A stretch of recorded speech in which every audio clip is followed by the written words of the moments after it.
बघा या टॅक्सीवाल्याची दादागिरी चालली आहे। मी बस स्टॉपलाच पार्किंग करणार गाडी आणि हा बसच्या पॅसेंजरला पोलिसांची गाडी इथं जवळच आहे तरी देखील ही दादागिरी करतोय। हे उपरे आलेले मुंबईत हरामखोर।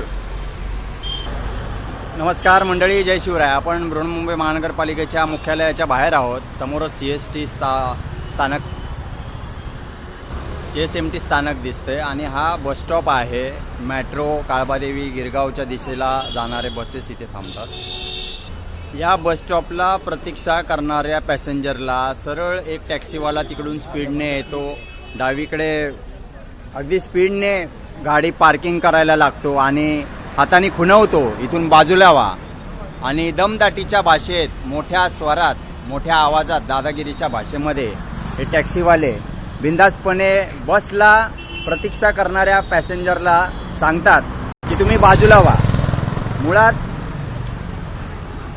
RTOच्या कायद्यानुसार BSTच्या नियमांनुसार BSTच्या स्टॉपच्या समोर कुठलंही खाजगी वाहन उभं राहू शकत नाही।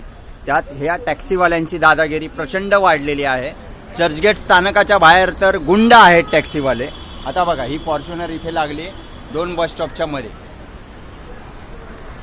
त्यानंतर हा टॅक्सीवाला बिंदास्तपणे बस स्टॉपच्या समोर उभा आहे। 14 नंबरचा हा बस स्टॉप आहे। या उपऱ्या टॅक्सीवाल्यांना RTO डिपार्टमेंट काय व्यसन घालणार आहे का? काळ्या पिवळ्या या टॅक्सीवाल्यांची दादागिरी फडणवीस सरकार थांबवणार आहे का, असा सवाल BSTचे मुंबईतले प्रवासी विचारत आहेत।